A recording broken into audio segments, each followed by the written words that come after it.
Well, there is no doubting the fact that Nigeria is blessed with football talents. What we do with these talents is what makes the difference. Nigerian football as of now, you will agree with me, is not of the high standard we used to know.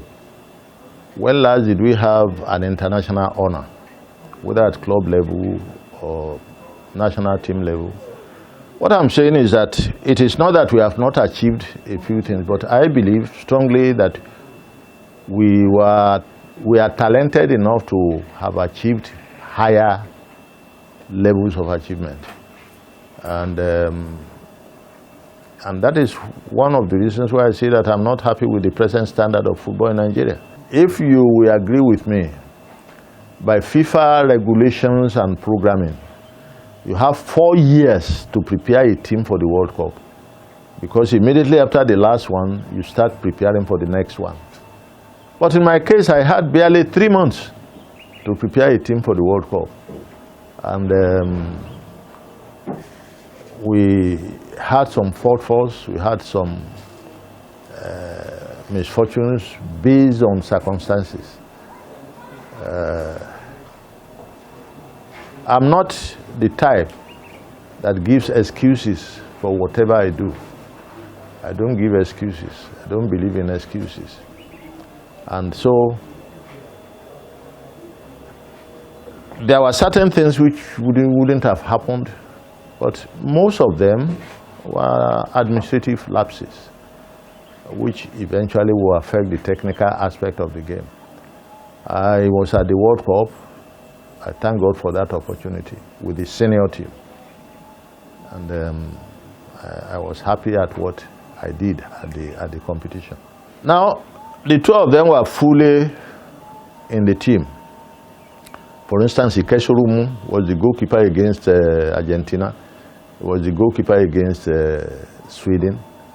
Before we came to play against England, I decided to drop Ikeshurumu because I had an up-and-coming young player in person of Vincent Enyema.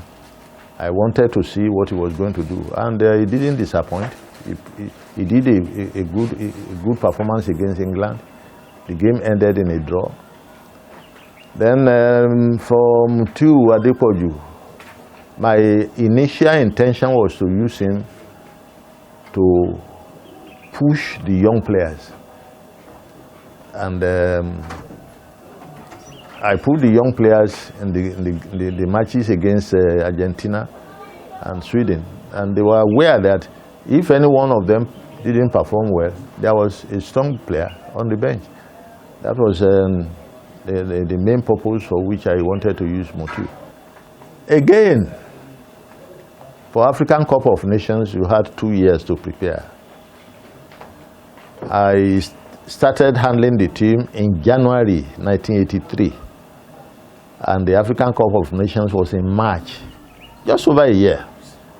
And we built a team, an entirely new team, because in 1982 there was a big problem in the Super Eagles, or the Green Eagles then, between the players and the officials. There was a quarrel. They went for a competition, and at the end of the day, the players said they were no longer interested in playing the national team. So by the time I came in January 1983, it was like starting from the scratch, just like what happened in 2002, picking players virtually from the street and blending them together. And if with that type of situation we eventually go to the final, the very final of the Cup of Nations in 1984, I think it was an achievement. Although even that final, not winning the cup, was not because my boys were not performing, but because of some extraneous influences from outside. That was why we didn't win the cup. How? It is not everything that happens that you come out to say. But I can say it here categorically that the final match against Cameroon was bought by a strong Nigerian. And I remember, by the time we left Nigeria, not many people thought we would be able to win one match because it was a new team. And we got into the competition and eventually got to the final against Cameroon. 2 days before that final, the captain of my team, late Keshi, came to me and was asking me if I knew that a particular man who had been removed from the NFA board was in Abidjan. I said, oh, that was all right. If you could come, in spite of what happened, if you could come to cheer us, I was happy. Not knowing that he came for something different. And that was how we lost the... He was running an errand for a strong Yoruba man who thought that winning that cup would be too much an honor for Modakeke. So they sent somebody. I can't even remember the name. I can't remember the name.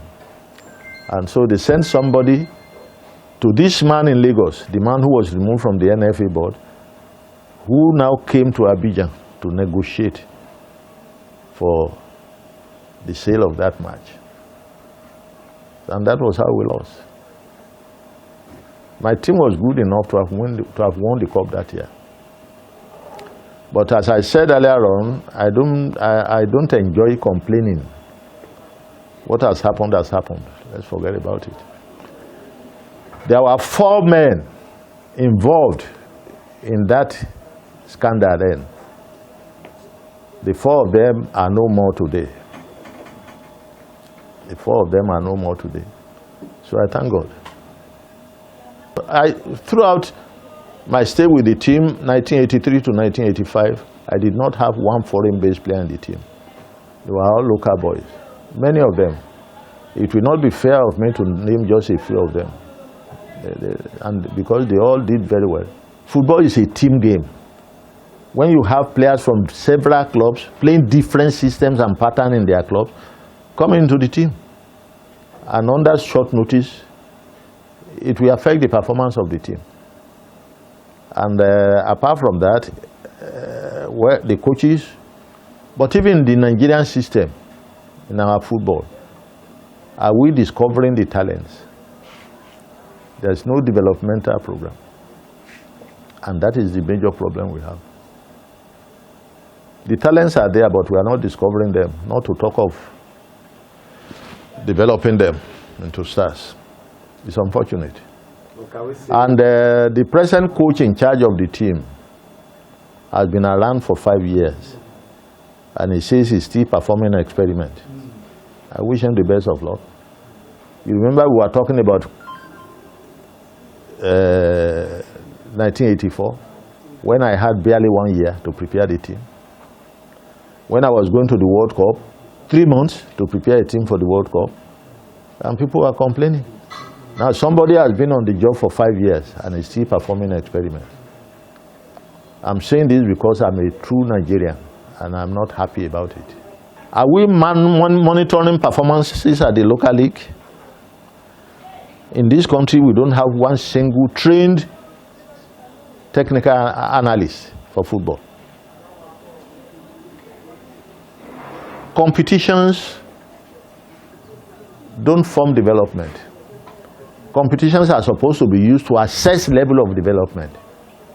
It's like a teacher in the school setting an examination for his pupils because he wants to know how much the pupils have learned from what he has taught them. That is what competitions are in sports. But now we are running these competitions, we are not assessing the competitions. Then we now look like a teacher who sets up an examination and refuses to mark the papers. What will you think of that teacher? For decades I've been talking about developmental program. Have we come up with one? And part of the developmental program is training the coaches before they go to train the players. Training the analysts to analyze our matches and to discover talent. Do we have, I mean, I've appealed even to media people. I want somebody to give me a copy of our developmental program in football in this country. Do we have one? And the more you talk, the more enemies you make. I know people in authorities who don't want to hear a word from Onigbinde. And I thank God that he has not given me the excuse to beg for attention. So, I have not been quiet. You agree with me. But do they listen to what I say? I was with FIFA for 20 years, analyzing their competitions, planning developmental programs at the technical, because I was a member of the technical committee of FIFA. The same thing with CAF. I was with CAF for 25 years, planning their developmental programs, organizing courses all over. And that was why I said in Africa alone, I have visited not less than 40 countries. But here in Nigeria, you cannot talk. Because talking will disturb they say chief will not allow us to chop. That chopping is still,